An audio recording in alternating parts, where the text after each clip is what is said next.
So what is going on, Kingdom Hearts fans? I know it's been a long time since I've talked to you guys. I've been looking at the time. I know it's been almost like 4 months now. Ridiculous. It should have never gotten that long. I apologize to you guys. No, Mozzie, fuck you. Fuck you. You know what? I've been watching your videos since forever. You always doing this shit. I'm sick and tired of this toxic relationship. I know that's how some of you guys gotta be right now. I know. And again, I'm genuinely sorry for, I don't know why I do it. It's just, I guess I get into these like little ruts with making YouTube videos. I think it's just like, if I don't have a creative thought about Kingdom Hearts at the time, I just rather not make videos. I feel like that's part of me to where it's like, I don't want to be disingenuous and just be like pushing out content and coming up with these nowhere, like theories that go nowhere, discussions that go nowhere, and stuff like that. I feel like that's what it is. I try to avoid that by simply just not making videos in those time periods until I think of new ideas. Like when I come back, usually I've had an idea in my head of a good theory as to, like, how certain events could link up into said theory. And of course, that's usually when I've come back from those long periods of just having no videos. And I'm back now because we're back to that point with the release of Kingdom Hearts 3 Remind. Of course, we have Master Xehanort actually getting his own game, even though it's based around young Xehanort and how he became the fucking Seeker of Darkness. And of course, we also have the new Kingdom Hearts game that's going to be coming that Tetsuya Nomura said will be announced soon. I'm going to talk about that in its very own video because I have a few thoughts as to how this could be based. One of them being that it still could be a Master Xehanort console game, just not during the time period in which you think. So, of course, guys, a lot of content is still going to be coming to the channel. Kingdom Hearts content, there will be other content as well. But if you're into those content pieces, then you can check those out as they come. There's no reason to talk about them more in depth here. A video based around my Kingdom Hearts content.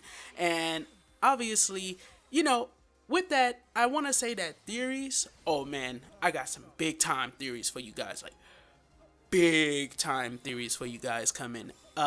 When it comes to discussions, there's a lot of things I want to talk about.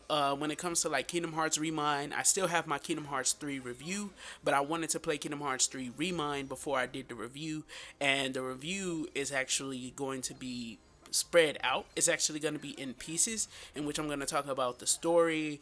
I'm going to talk about how it compares to the rest of the series, because there's a lot of people comparing Kingdom Hearts 3 with the rest of the series. Ever since Remind released, it kind of faded away, but it was like before Remind release, a lot of people was calling Kingdom Hearts 3 a horrible game and stuff like that.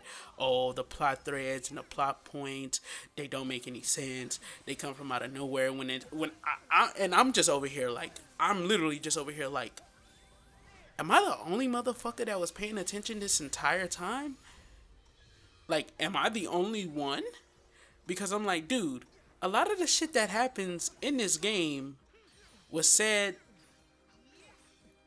to, like, it was said in the past that these things would happen. Now, how they happened, of course, that's a different story, because I have my own qualms with how certain things happen in the story as well. Like, y'all already know, like, from my videos even back then, the Skeena Severance pisses me off, dude. Like, the Skeena Severance pisses me off, because if the Skeena Severance was a thing, it should have been, as a matter of fact, if it was a thing, it would have been in Birth by Sleep. Like, just straight up. It would have been in Birth by Sleep. And the reason why it pisses me off is because it doesn't allow the war to feel like a war. It makes the war feel like it's these little battles that happen, instead of like everybody being on one battlefield, like how it was the battle in Birth by Sleep. Like, that was a battle in Birth by Sleep between Xehanort, Vanitas, Terra Ventus, and Aqua. That felt more like a war because shit was happening. Like Vanitas would fucking come and intervene in what Aqua and Ventus was trying to do. Xigbar, he came out of nowhere and just started like trying to fucking off Aqua from out of fucking nowhere. And it was like, it felt like a war because it felt like shit was happening and then like shit was stacked on top of it and you're like, whoa nigga, what the fuck? Because like when Ventus got frozen and then he fell down the fucking cliff and then Aqua had to save his ass, And then Zigbar comes out of nowhere. Oh, once I'm done with you, I can move on to Terra. And I'm like, dog, you finna get fucked up again, dude. And he's like, no, I won't. And I'm like, dude, yes, you are. And he's like, no, I won't. And then he's like, oh, I forgot. Don't mess with Keyblade wielders. But you know what? That just means I made the right choice. And I'm like, dude, come on now. Come on now. Now we all know you just got your ass whipped. But anyways, y'all know how I feel about the skin of Severance.